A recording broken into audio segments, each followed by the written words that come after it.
Ndisuka kuGatyane, ndiseyendela farm, ndiplacewe as intern graduate for agriculture.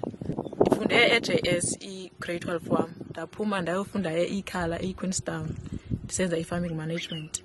Ndaphuma to ndayofunda e-CUT eBloemfontein ndisenza khona i-agricultural management. Siyalima apha, siyancedisa kwaba kumafama alapha alimayo ikhaphetshu, amazambana, ibhitruthi, ii-peppers, ii-chili peppers, i-onion le ingamagaqa ne-onion le yesiXhosa. Sithengise ke etawuni imakethi yethu, siyathengisa na-local. Abakanti bakwanazo ke neehagu, siyabancedisa nakuzo nemfuyo like iinkomo. Bafuyile for xa kutofa naxa kudipha, siyabancedisa nokuba-asista kwezi zinto bangazaziyo malunga nemfuyo nalapha egadini. Kuba kwam apha eyendela ndiye ndakhuthazeka more because ngokukhula kwam ngokuze ndakhula ndingayithandi kwakuqala i-agriculture, but ngokuye ndifunda ndabona uba zininzi opportunities endingakwazi uziphilisa ngazo through i-agriculture.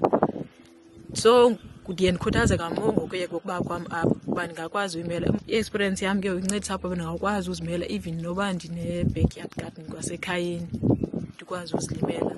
So ngokuphuma kwam apha ndicela uba ndizawuke ndibe nditraya ngokweenkukhu zamaqanda neenkukhu zenyama, ndibe ndiqhubeka nozenzela wasekhaya because sihleli singabantu abalima ekhayeni kakhulu.